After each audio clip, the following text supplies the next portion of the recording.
اور دوسرے یہ ہے کہ جموں اور کشمیر کے لوگ جو ہے وہ تیار ہیں، بلکہ انتظار کر رہے ہیں اس وقت سے اب تک کہ کس وقت وہ رائے شماری ہوگی، ہم سے پوچھا جائے گا۔ جی تو دوسری چیز جو میں بتانا چاہتا ہوں وہ یہ کہ اگر ہندوستان نے صرف قبضہ کیا ہوا، صرف قابض ہوتا، کیونکہ ان کا یہ ناجائز قبضہ تھا اور اہل جموں کشمیر دل کے ساتھ ان کے ساتھ نہیں تھے، تو اس وجہ سے اس نے ہر جرم، انسانیت کے خلاف جرم کا ارتکاب کیا ہے، جنگی جرائم اس نے کا وہ مرتکب ہوا ہے، اور اس کے علاوہ اس نے جو ہے وہاں یعنی مطلب ہے جینوسائڈ کیا ہے، جسے قتل عام کہا جائے گا۔ یہ سن 1947 میں اس کا آغاز ہوا جموں میں، اور آج تک تقریباً 500,000 کشمیری جو ہے اپنی جانوں کا نذرانہ دے چکے ہیں اپنے حق خود ارادیت کے لیے، آزادی کشمیر کے لیے۔ تو اس میں رکاوٹ ہندوستان ہے، اس کی رعونت، اس کی انتہا پسند پالیسی، اس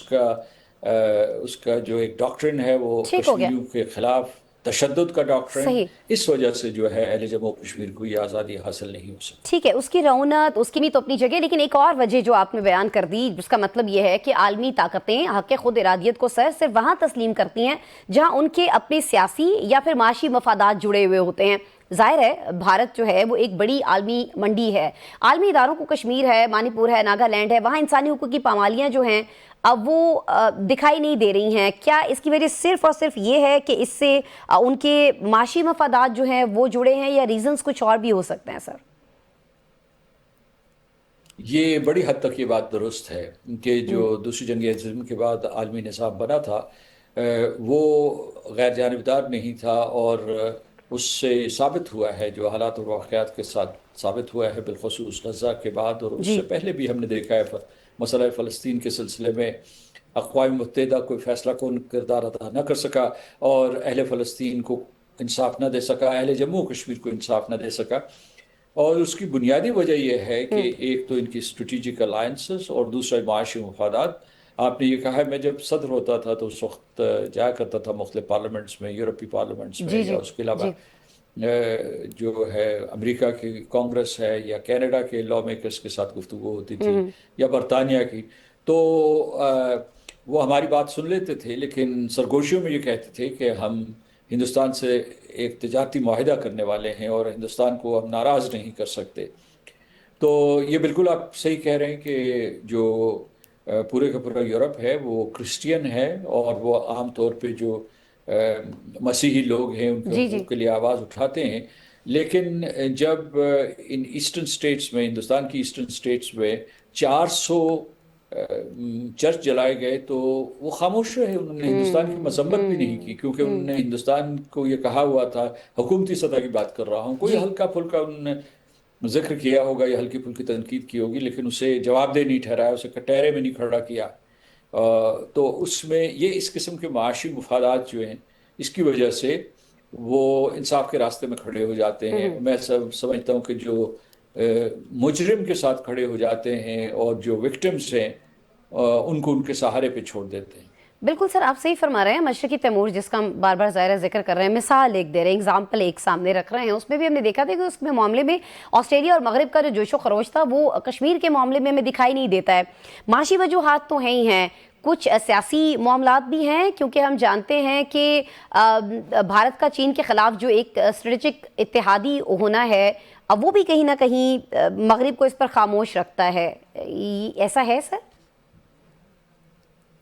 دیکھیے، بھارت نے ایک بیانیہ گھڑا ہے، جھوٹا بیانیہ، کہ یہ ایک دو طرفہ معاملہ ہے اور ہندوستان اور پاکستان کو طے کرنا چاہیے۔ یہی رٹ دہراتے ہیں مختلف مغربی ممالک کے دفاتر خارجہ، جی اور ہم ان کو بتاتے ہیں کہ یہ دو طرفہ معاملہ بھی ہے اور سہ فریقی معاملہ بھی ہے، کیونکہ اس میں کشمیری اہم ترین فریق ہیں، بالکل لیکن اس کے ساتھ ساتھ اس کے لیے اقوام متحدہ کی قراردادیں بھی موجود ہیں، اور یہ جو ہے ہندوستان کا یہ بیانیہ چل گیا ہے۔ دوسرا جو سیاسی مفادات کی بات کی ہے، اسٹریٹجک مفادات کی بات کی ہے، تو وہ آپ نے درست کی ہے۔ ابھی جو گزشتہ برس گزرا ہے، مارکہ حق کے بعد ہندوستان اور امریکہ کے تعلقات کشیدہ ہو گئے تھے، اور لیکن اس سے پہلے جو ہے بائیڈن ایڈمنسٹریشن، یا پہلے جو ہے صدر ٹرمپ کے دور میں، ایون صدر اوباما کے دور میں جو ہے ہندوستان کو دیکھا جا رہا تھا کہ یہ چین کا کاؤنٹر ویٹ ہے، کہ یہ چین کا راستہ روکے گا، چین کی ابھرتی ہوئی طاقت کو